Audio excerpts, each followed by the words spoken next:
Hello and welcome to Cinebuck Presents, where I give my $2 instead of my 2 cents.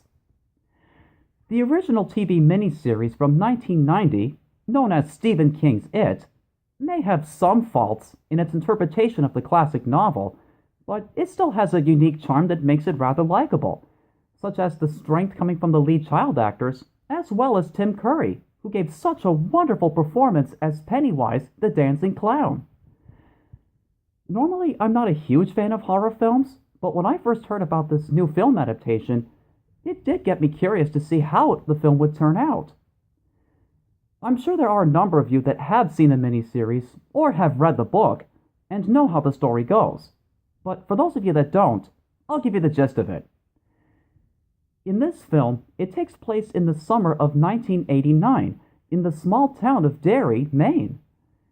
There's a supernatural entity that can shapeshift into any form that a child is naturally afraid of.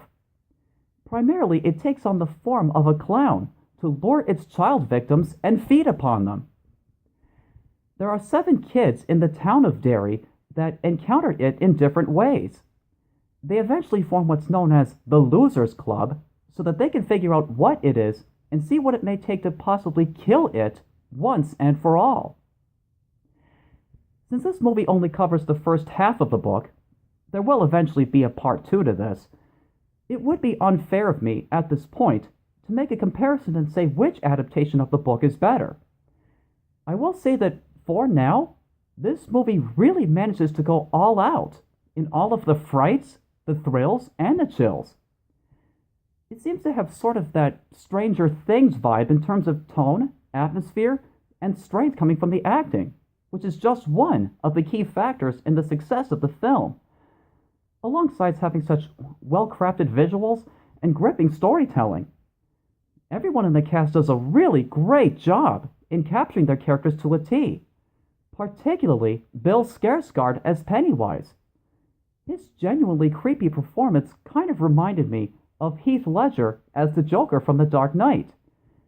Pennywise seems to have such an ingenious way of toying with our psyche at times, kind of like the Joker. Much like the psychopathic clown himself, this movie knows how to cleverly manipulate our minds in the way it brings on the unexpected. Even I must admit, I actually jumped at a lot of the jump scares and got rather sweaty by the time the movie ended. In addition, it has the kind of imagery that's so disturbing that once seen, it may never go away. I would bet that Stephen King himself would be proud of this movie. It's that well done. So if you enjoyed the miniseries or the book, then you'll definitely get a kick out of this one. Believe me when I say that this movie doesn't clown around. On a scale of 1 to 10, I would give this film an 8.5. This is Renton Whitetail having given us $2 and saying that everything floats down here. Oh yes, everything floats down here. And you will too.